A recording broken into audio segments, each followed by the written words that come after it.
Welcome back, everybody, to the Birdies and Bourbon Show. Dan, do you notice anything different about me today? And I'm not talking about my tan. I thought I was going to be talking to Cal, but it looks like I'm talking to Max Homa. Well, here's what I said. If the stash is working for him, why can't the stash work for me, buddy? So I don't know. Maybe you want to get on the bandwagon. Who knows what you'll look like next Monday? I'm just saying maybe. Maybe I will. Because Max should have that thing. I mean, that lip luggage he's sporting should be looking sweet in 2 weeks at the next tournament. If he makes it to the next tournament, I don't know. Do you think is Max's wife on Twitter? Is she on there? I could just see it right now. Max, you save that crap off, Max. It's like next thing you know, he'll be heading to South Florida shooting those commercials. I think he was doing a joke with Joel, like I'm gonna go play with this, and then he wins. It's like, oh crap, you know. Or does he think he's Ricky Fowler? Well, I mean, I guess. Maybe the replacement. Maybe he's looking for a little Puma sponsorship. I don't know. Maybe. I don't know. Maybe. But hey, congratulations to Max Homa. Am I surprised that Max Homa wins the first event of the 21-22 PGA season? No. But not surprised. I mean, he's definitely kind of pulling things together from his play perspective.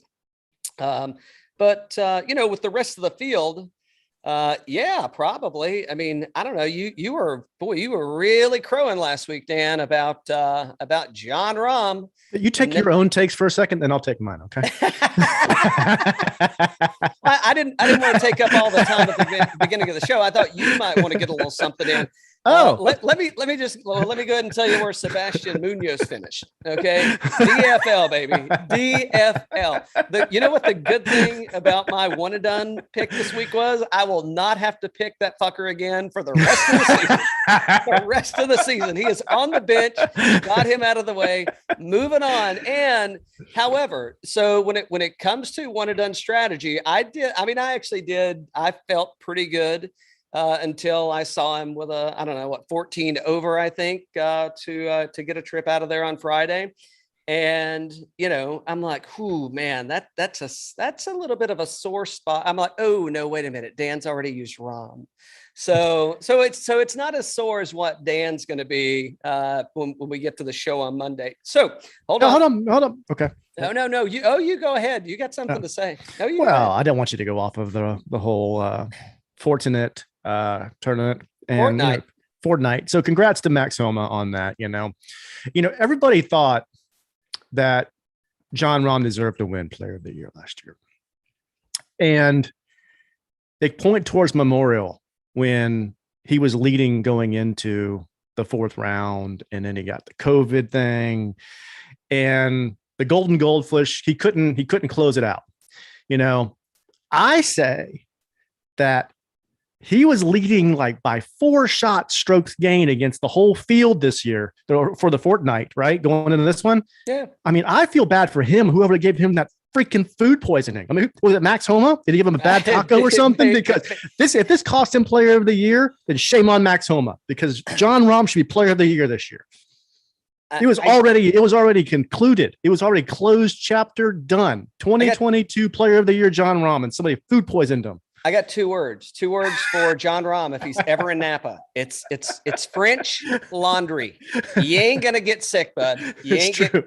Keller is not getting anyone sick there. I don't know. Maybe he had the urchin and the and the Grenache, and it was a little too much. I don't know. I don't know. I mean, I did see a lot of folks on Instagram and Twitter, they were blowing up those wineries out there. So maybe. So well was it too much? Because I'm just trying to fit in around this golf community, and like they gave Patrick Cantlay so much crap for stealing Memorial. Somebody had to have stolen this thing from Jon Rahm. That's all I can say.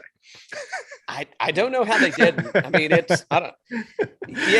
look at hey, not taken away from it, which I did have a few of these guys in my lineup, but so Homa wins, Maverick McNeely, which a lot of people were on McNeely for the tournament, Mito Pereira, Mark Leishman, Taylor Gooch, T4. So Hideki Matsuyama T6, Patrick Wright. I mean, you can kind of just keep going down the list at one time. So I thought fellow Tennessean Scott Stallings was going to pull something off there, finishing at T6. So I don't know. It's totally, they're going to need to up security for that guy.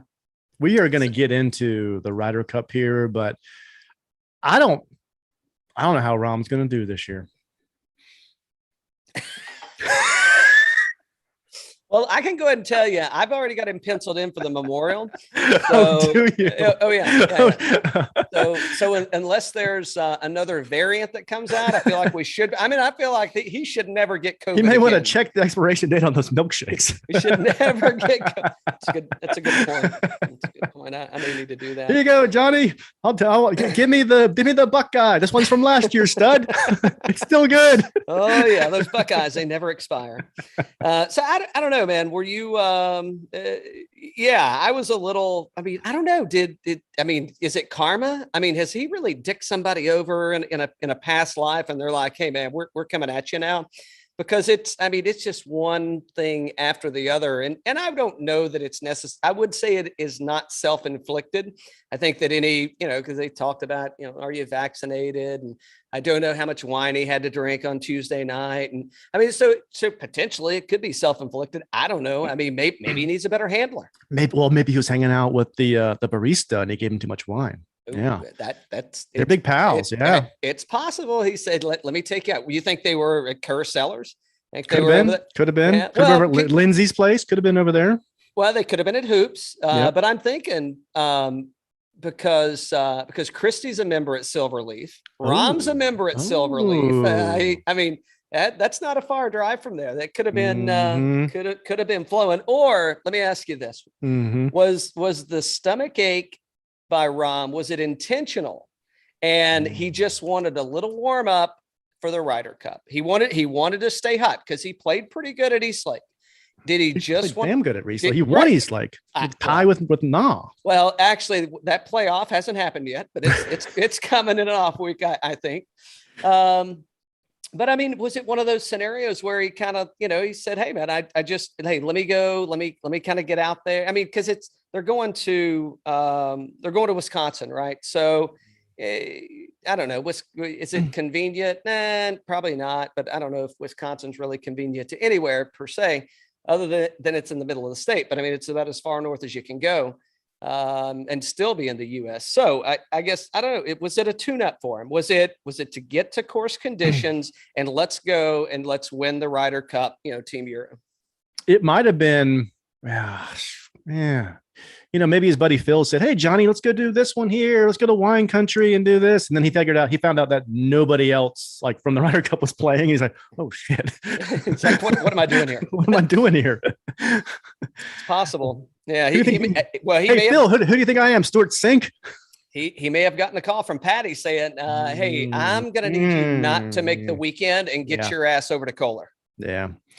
Wouldn't surprise me. And I'm sure, from a sponsorship, from a name showing up kind of thing.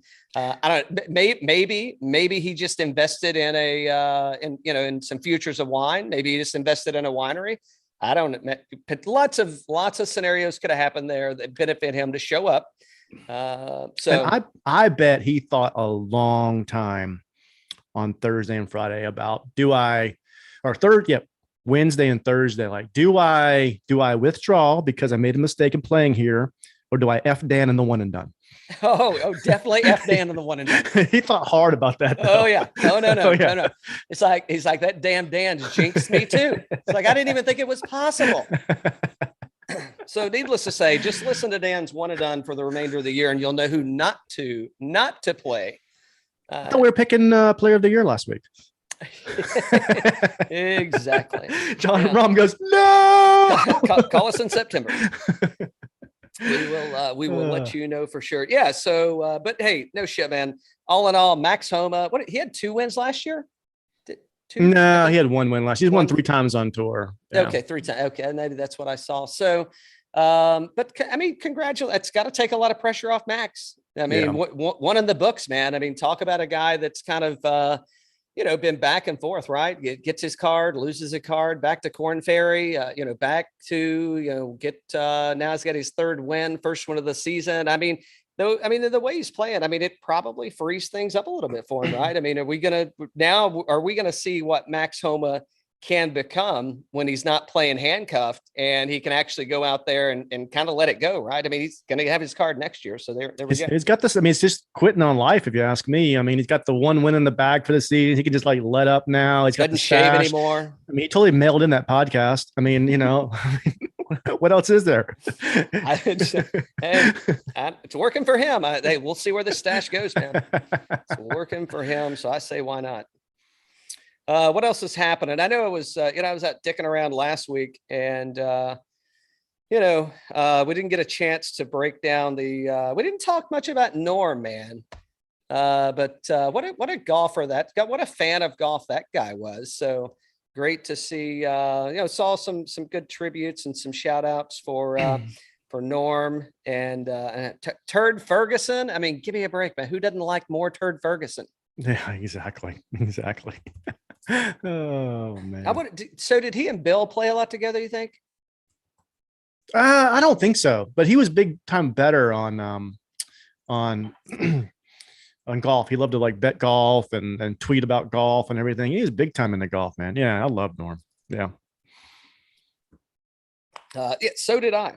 And what did he said something like, if I'm remembered for anything, he wanted to be remembered for the 4 years that he was on SNL. And he did have I was watching some kind of, I don't know, it wasn't a documentary, but some little snippets about him. And I guess the reason that he left, he didn't say this, but it was rumored that they couldn't handle his jokes. They were kind of telling him to downplay it a little bit. And he was like, yeah, I'm not doing that. And everybody else was saying, you don't need to downplay it. So I don't know. Did you ever watch, wrong one. Whoa. Well, I'm going to have to cut that out. Did you ever watch the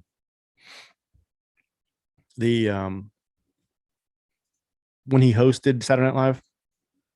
I don't know. I don't recall. It was late. I may have been drunk. I saw this one. Yeah, for sure. No, yeah. So when he hosted Saturday Night Live and he comes out and he goes, hey, I got fired from here for not being funny enough a year and a half ago. And you don't get that much more funny to be able to host within a year and a half, which means the show got that much crappier within a year and a half. He just crapped on the show the entire time he was hosting. So what you're saying is he hosted the show one time. Yeah, exactly. He was great. I could see that happen. No, but I thought he was funny as shit, man. I like that guy. And he didn't start. Did he start the weekend update? No. It was Chevy Chase and then Dennis Miller, then him, and then Nealand, I think. I think so, maybe. Okay. I'll give you that one. Hold on. We're supposed to be talking about golf, Dan. Wow. Wait a minute. Anything? I was really sad. That hit me hard. I really was a big Norm fan. I really liked him a lot, man. He was good. Yeah. Yeah. He sure was. Well, raise your glass. Yeah. Let's see what's happening. Oh, I told you we got to get a fantasy football show going because I'm now 2-0 in my fantasy football league. I did not win my pick'em league though. I kind of shit the bed on that one. A lot of football folks kind of screwed me over there. Or football teams. It's a couple of those. Speaking of Dan, last week. Did you see my fins? Did you see my fins? Who am I impersonating? My fins. Did you see my fins? Who am I impersonating? I told you that they did good last week. I didn't tell you that. I thought they were going to be good. Did you see my fins? Woo! Oh yeah.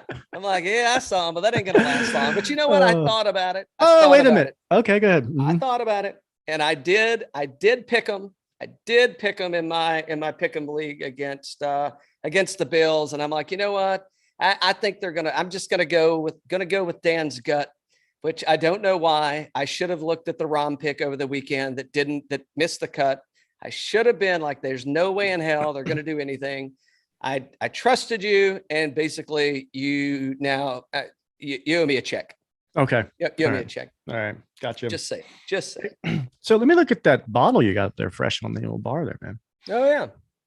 Yeah, we picked up the new seal box release. So Blake has now gone into the private label, I guess you would call, but yeah, it's a seal box finished in toasted French oak and maple syrup barrels. It's this thing is totally like, it is not a summertime bourbon or whiskey. I'll tell you that. It's good. It's just, this is Christmas time whiskey right here, man. Like totally Christmas time. Yeah. And it's not even the full body. It's kind of got this, like this, so like, I don't know if you ever tried 291 that's got them, and we tried somebody else. I'll think of who it is in a minute, but it's may have been somebody from ASW, but they're finishing in Heartwood staves. And this one actually maybe, well, this is French, so toasted French oak and maple syrup barrels, but this has almost got like that kind of aspen stave finish to it. It is totally unique. I would say, I forget what it's like. I don't know, $80 maybe. I could be wrong on that. Maybe it was 90, but I think it was, if he still got some left, I would say, I was watching the other night when he was doing his release, but batch number 1. So obviously plans to do more. Bottle 622, it's 57. Yeah. So 115 proof. I'll definitely get another one. I don't know, I wasn't paying attention, or maybe he didn't say it. I don't know if he kind of is going to stick with the whole finish thing, or if it's going to try to mix it up and do something different each time. But yeah, it's totally good, man. I'd like to get this in a blind with some of the other folks with it. It's like, I think it'd be good with 291. I think it'd be good with, I think it'd be good to put it up against like a Taconic, like the maple syrup finish, or I'm sorry, maple barrel finish. Oh yeah. Probably maybe a Chattanooga whiskey port finish or something. I think it'd be fun to do it in a blind. So we got to we need to make a note to do that. Making it now. Cool. Making it now. There you go. On to the Ryder Cup, Dan. Holy shit, are we going to lose some money this week? So basically, listen to everything that Dan says and do the exact opposite. That's what I'm going to do. Mm-hmm. Yeah, I don't know. So DraftKings is a little bit funky. We'll talk about that in a second. But first, why is PB not on the show, Dan? I don't know, but we missed the mark on that one. We'll make a note. But we're heading to Whistling Straits in Kohler, Wisconsin. This will be a Friday, Saturday, and Sunday tournament. Whistling Straits is a Pete and Alice Dye golf course construction. Let's see what it says about it. Open, rugged, and windswept. I mean, just that open, rugged, and windswept. I'm already thinking the Euros have got an advantage. I mean, I'm thinking like links, and more European link style courses. Anyway,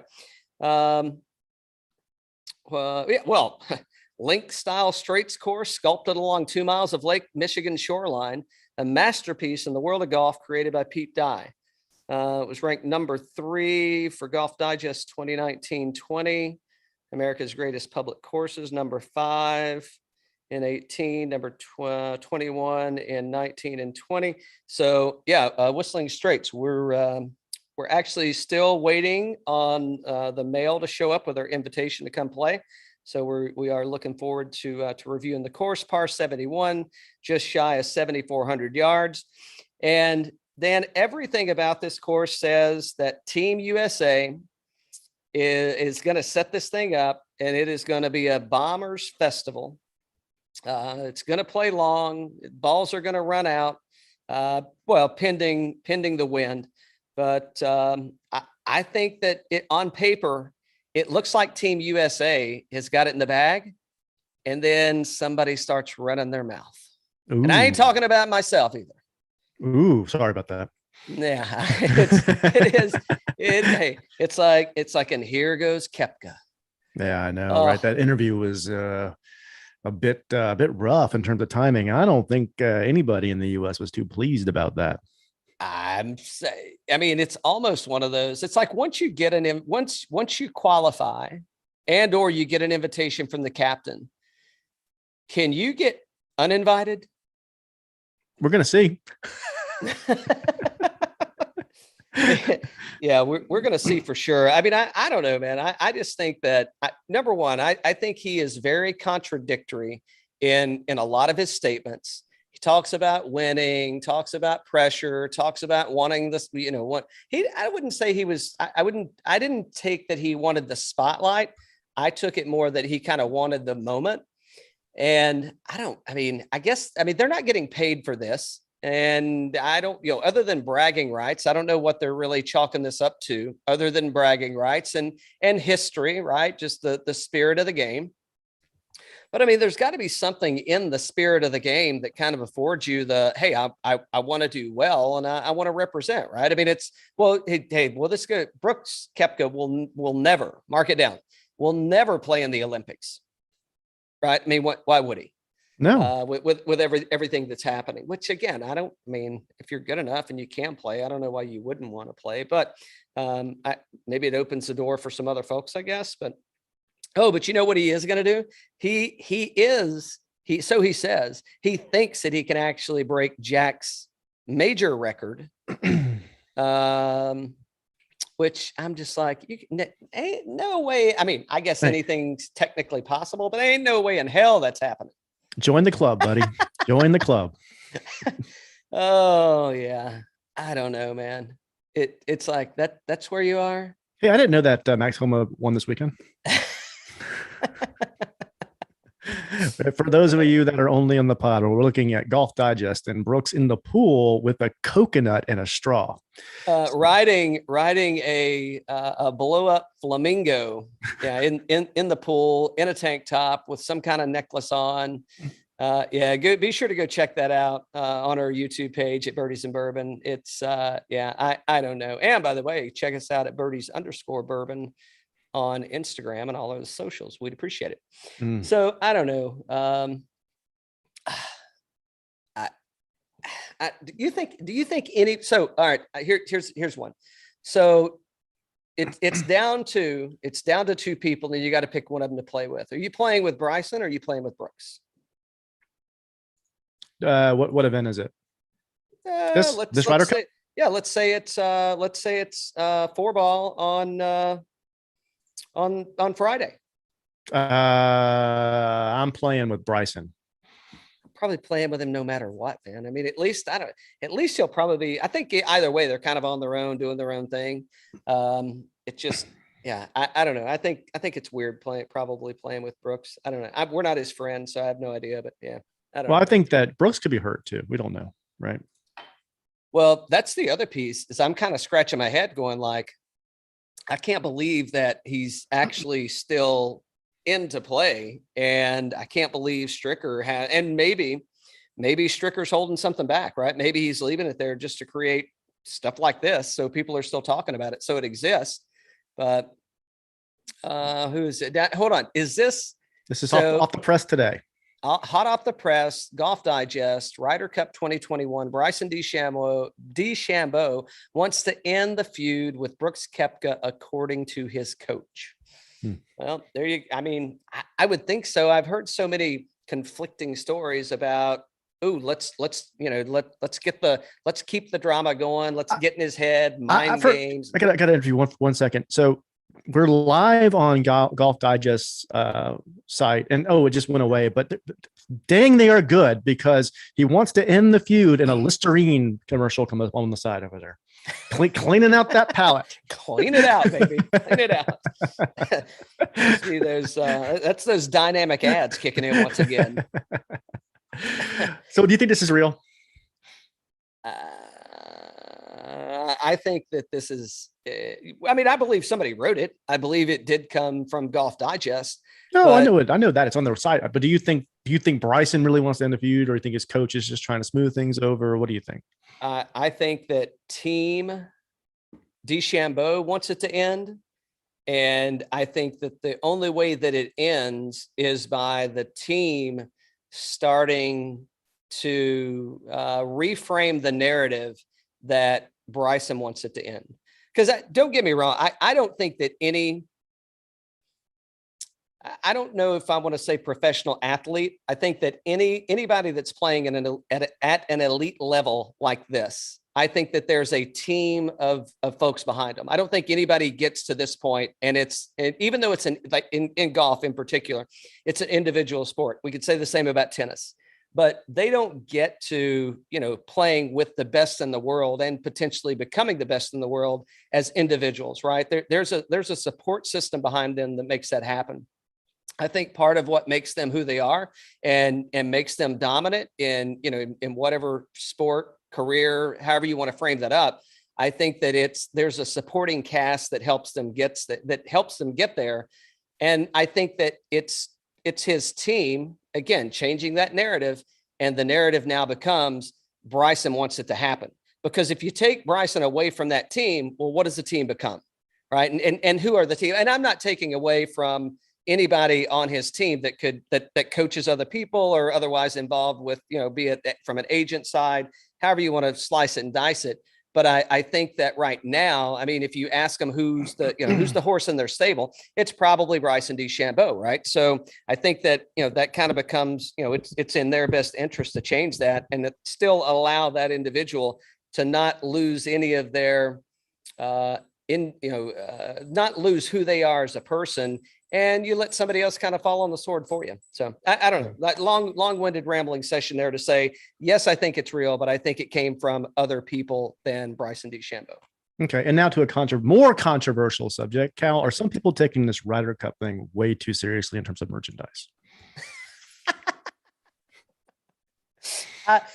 Sometimes people don't take it serious enough, Dan. I'll leave it at that. Wait until you see what I'm going to wear. But you do have to love the red, white, and blue. Yep, sure do. Just saying. Be sure to check Dan's Twitter page out at birdies _birdies bourbon, and or go watch us on YouTube. You'll get an idea what he was talking about there. So I don't know what's going to happen. I don't know who's playing with who. We'll get into that in just a second. But speaking of getting into it in just a second, let's talk about let's go see our friends at Fantasy National. And what do you want to look at? 12 rounds? Look at, 12's recent. You want to go there? You want to look at more? I think this is recent for him, man. I mean, I think we can probably go to 8 if you want to. But let's do 12. Let's do 12. So, not shocking. Patrick Cantlay is kind of leading the charge here. Let's go. Let's broaden it out for a second. I'm going to broaden it out. I'm going to go whistling and I'm going to go 50 just to see if we can capture anybody in here, right? That's played here before. They played the U.S. Open there. We got some people here. I'll show you. And then we'll get more granular with it. How about that?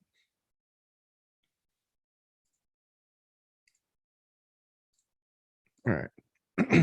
On the screen here.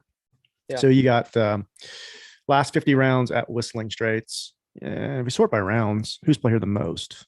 Paul Casey, Rory, DJ, Sergio, Ian Poulter, Westwood, JT, Spieth, Koepka. I guess played 8, but not too many people played here, but there's some out there. And then if you look at DK points, DJ's played here the best in 16 rounds, ranked first in DK points, first in shots gained total, 7th tee to green, first in ball striking, 7th short game, off the tee first, putting first. So not sure what year that was, but he likes it here. What DJ are we going to get? Who are they going to pair him with? I mean, that's kind of, I don't know what's where's he at in. Let's see, DJ 8th in Tour 6. I mean, recent form, he's playing pretty good. Better. I mean, he kind of went through a little streak there. He missed a couple of cuts, but I don't know, probably planned. All right. So let's start. So here's the way DraftKings is set up, right? So with DraftKings, you're picking a team captain, and after the team captain, you're going. So I guess the one thing to check out or to be sure to watch it from a team captain perspective.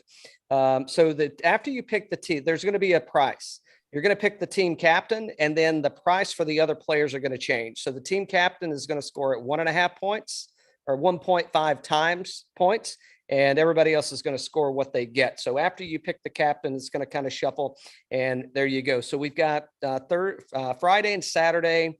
You've got a 4-ball match and a foursomes match. So it's alternate shot.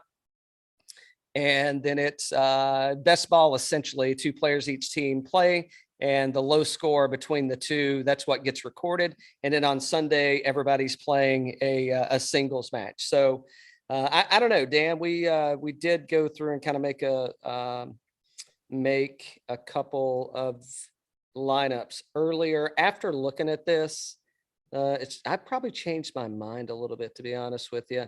And I don't know that I'm going to pull Whistling Straits out. You can keep it in if you want. No. I just wanted to get broad in the beginning to see who's played there and all that, and how they did. Yeah, for sure. I'm gonna back it down to the past 12 rounds, and I'm gonna look at all courses.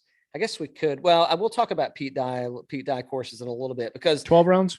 Yeah, because a couple things, right? I mean, you mentioned Sergio when you were looking at Whistling Straits. Mm-hmm. Sergio loves Pete Dye courses, man. So, and he's generally speaking, he's played well in Ryder Cup. So, that's a guy, and Sergio's pretty cheap. But so let's talk about from a salary perspective.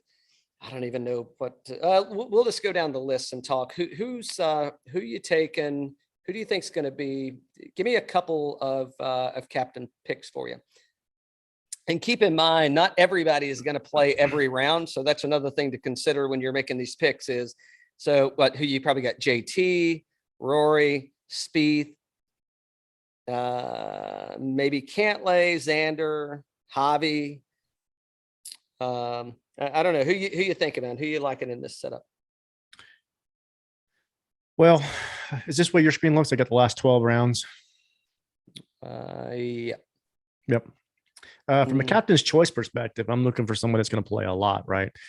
And last 12 rounds, going by DK points, you got DeChambeau is kind of leading.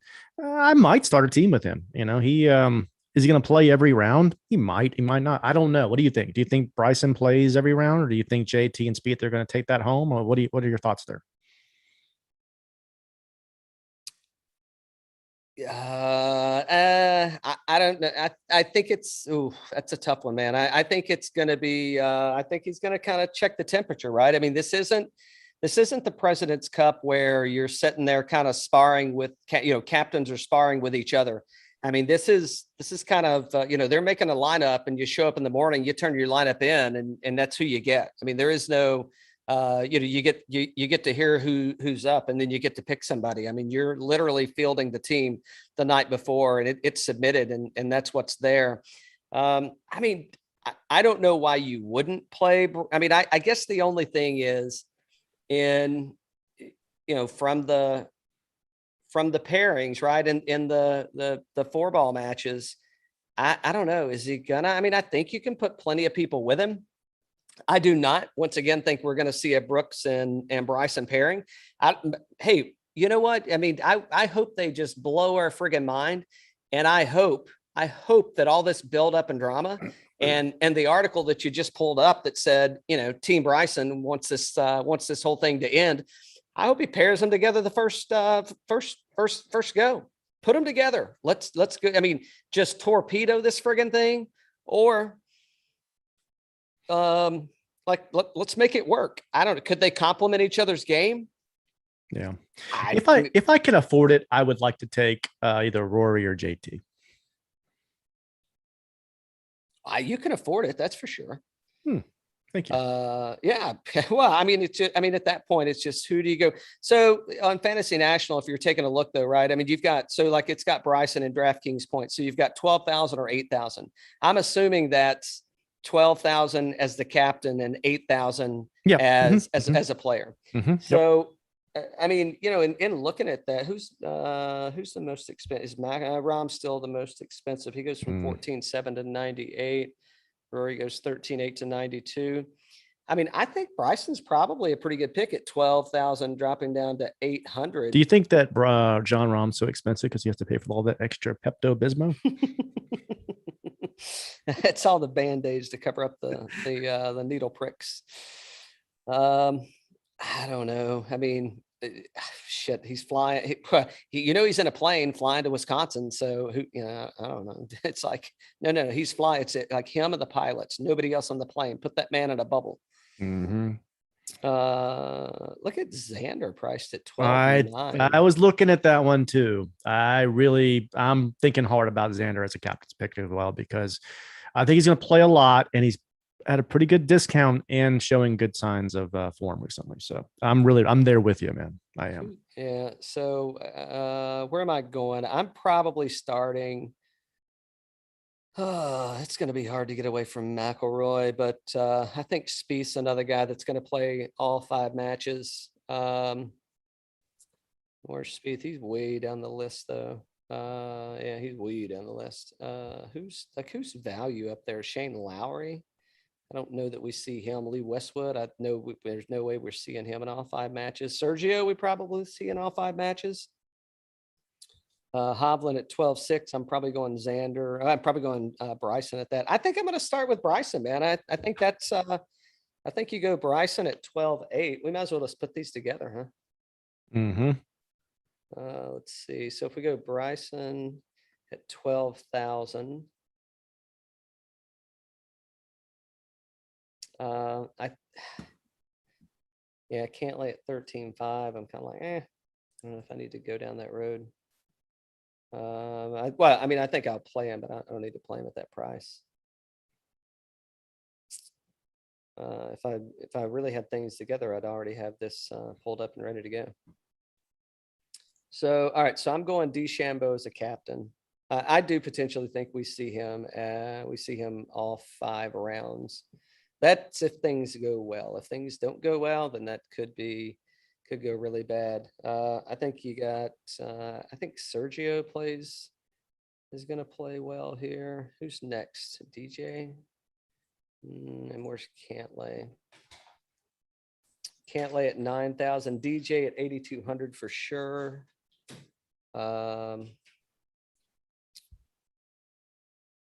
McIlroy at 9,200. I don't know if I'm going to have to drop down the list. Ooh, Sergio for sure. Yeah, I think Sergio. I think you have to play him, right? Yeah, I think there too. Yeah. Mm-hmm. And he's cheap enough to where you can get him and get your average cost down. So you can take some more guys up top. Yeah, I like Sergio. I'm with you on the course form, right? And or the course layout. He's big on that Pete Dye, and he's a great match play player. I think you got to take him. Yep.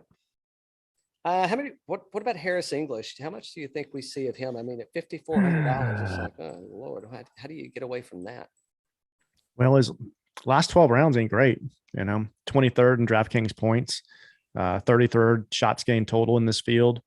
Off the tee, 45th. I don't know if I can get there. 5th in putting, which is great, but yeah, I don't like the form. Beaten Xander in the last 12 rounds, but still, I'm not saying Harris English is out of form. Just saying the last 12 rounds on the screen don't look good, and I'm with you on how much does he actually play. So I've got Bryson, Sergio, Javi, and DJ, and I've got $7,400 left. That's not bad. Where's Fleetwood sitting at here? Fleetwood. You could take Koepka at 7,400. Yeah, it ain't gonna happen. I don't know. We see him maybe at 3, maybe. I don't know. Wouldn't surprise me if he winds up injured and withdrawals. It wouldn't surprise me for Brooks Koepka to say on Sunday he agrees to play with Bryson.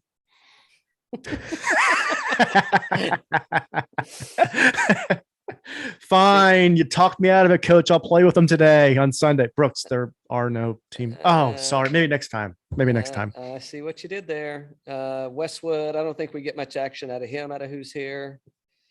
We've got Ian Poulter for sure, man. I mean, I think we see Ian Poulter I think we see him every day. I think we get 5 tournaments out of him more than likely. Oh, shit. Paul Casey. Where's Paul Casey sitting at? God, he is so far down there, man. He's cheap, but he's also a lot of red right now. Doesn't seem right. Yeah, 43rd last, and it's last 12 rounds too. So maybe we're short siding ourselves in the 12 rounds. Let's go. We can go 24. Let's go 24. Let's look at Casey now. Let me sort. Last 24 rounds. Spieth ain't looking good.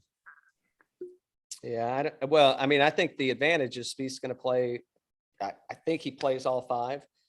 Are they gonna try? Is Stricker gonna try and pull something and split those guys up? Like they did in the last Ryder Cup. What happens if Spieth doesn't improve his form? He's with JT, and he doesn't play well the first day. Does he keep him in? Well, he's had 3 years to think about it. So I think he's got a strategy. I hope it was a good one. Do you think Phil has money on the side? You kidding me? Yeah, I mean, his first bet was, you think I can get Jon Rahm sick enough to miss the weekend Fortnite? No, I think he wanted to get him sick enough for him to miss the Ryder Cup. Well, that could be too. What's the residual hangover on a? What's that looking like? I got $8,000 left. I think I'm going to come up pretty shy on this one, man. This is a tough one. This just feels like a losing bet to me all the way. It's a tough one because it's like the match play, right? The WGC match play last year. Like how many rounds are they going to go? Can they win the whole thing? And or the team event, right? And it's like, oh well, I got to burn 2 guys on this, that kind of, So yeah, it's a tough one. It's a tough week. It's not my favorite week to do for DraftKings for sure. It is a fun week to watch, but it's not a fun week to do DraftKings. Scottie Scheffler's down there. I'm just gonna have to leave some money on the table, man. And Scheffler is good in match play, so yeah, for sure. I think he might play a bunch this week. Yeah. All right, you talked me into it. I've let the shitload. Well, that's the reason Stricker put him on the team. Is that he said he was impressed. He was impressed by the way he played in the match play. Remember, he went head to head with Billy Ho. Do I? Yeah. Well, there you go. I'm going to drop that team in there, man. We'll see how they. Who'd you got? I got Bryson. I've got. What just happened to him? Well, I just had him. So I got Bryson, Sergio, Javi, DJ, Poulter, and Scheffler. That's good. That's a good team. So you're looking at it going like, shit, there's a lot of money left on the table. It's like, yeah, but you got 48. You only got 48 players to pick from. So yeah. I don't know who you got. You got Team Euro or you got Team USA, Dan? I got to go with Team USA. Yeah. I mean, it's OWGR, average age, and home turf. Yeah, I'm taking them. I think they're like a +2. What are they? What is the odds? The odds right now are they're favored for sure. I forget. We might have changed earlier today. Let me take a look.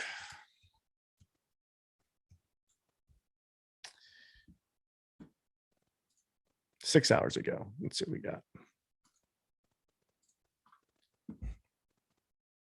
See if we can take a look at ownership projections. Jon Rahm. 59% is calculated. They don't have enough lineups in yet to do anything. So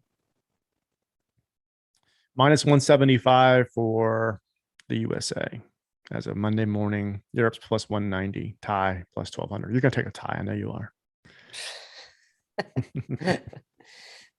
I'm probably shit. Why not?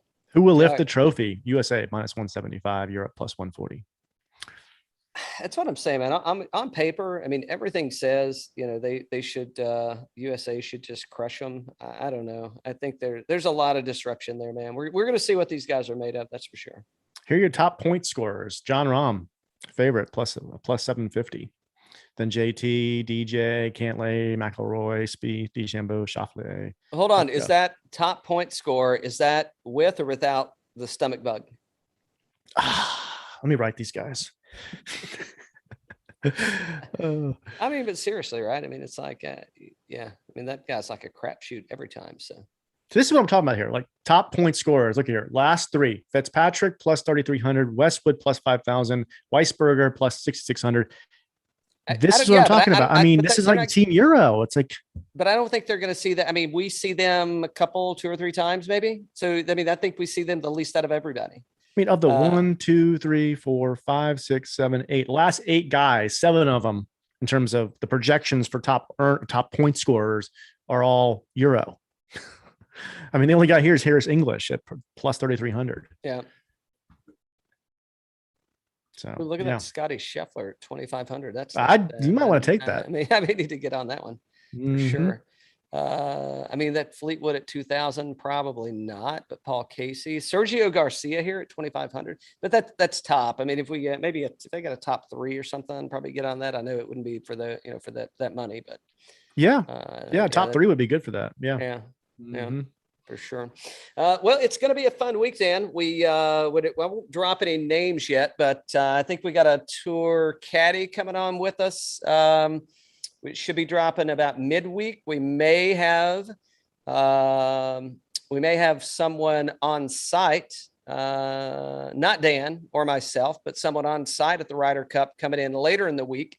So hopefully all those things go off. It's we'll see, right? I mean, things happen and things do get a little sideways. So, we're playing it by ear, but if things go well, we'll have a few more shows coming out for you later in the week. Dan is taking, Dan, who's your one and done, by the way? Let's go ahead and get them out of the way. Max Homa. Right. Wait until you see me with this stash next time. So you think it's gonna be weird when we see, the Ryder Cup team out there practicing in Bubba Lane in front of them this time? Yeah, probably no more weird than it was for the Solheim Cup. I'm like, nah, probably not. Probably not. Probably not. No, I think it'll be perfectly fine. I'm all for it. Like Bubba, where are you? By the way, did they announce? And I don't. Maybe it's a COVID thing, but do we have any celebrity? Because like Jordan. He's been, because all it shows. I got you one, yeah. Yeah, all it shows on, RyderCup.com or just I'll say the official, right? So if there's some unofficial folks out there, because Jordan has always been there. Michael Phelps has been there to kind of support the team. So I don't know. I didn't know if they had restricted. I mean, it does say, like, if you want a ticket, it's like, hey, here's go buy your ticket here and come watch us. Right. What's the over-under? Over-under on how many people get kicked out for Brooksy. Ooh. I'd like to know how they're capturing that, because that's going to be and I'm not saying that the USA folks aren't rowdy, but the Euros, man, they take it to a different friggin' level. I mean, it's like soccer time for them, football time. Mm-hmm. And I think that they're going to get pretty damn rowdy with these folks over there, especially with all this drama that's been going on. That's why I say, put them together, man. Just stick them together Friday morning. Let's go. Just go ahead and, make it happen. I don't think it's going to happen, but if we could keep an over-under count of who's going to, of how many people get kicked out. Steph Curry's going to make it. Hey. Mm-hmm. All right. I did see a video of Phil Mickelson chipping over Steph greenside. I don't know if that was at Whistling, but I mean, a lot of them have been there practicing, except for Rahm. But yeah, so Steph's supposed to join NBC's coverage, as a commentator or whatever. Yeah. God, Phil is going to be so jealous if he takes that spot away from him. If he takes if it becomes Sir Nick Curry or Steph Curry, if he takes Nick Faldo's spot, he is going to be so pissed off about that. They're like, yeah, hey, be careful who you introduce people to, man. Yeah, taking your job, you'll be out there playing on the Champions Tour. Oh boy. It's gonna be good, man. Yeah, it's gonna be late for us, huh? It will be late. That means more drinking. So there you go. Oh boy, watch out on your social, guys. Watch out on your social. Stay down. So good times. Hey, I'll say go Team USA.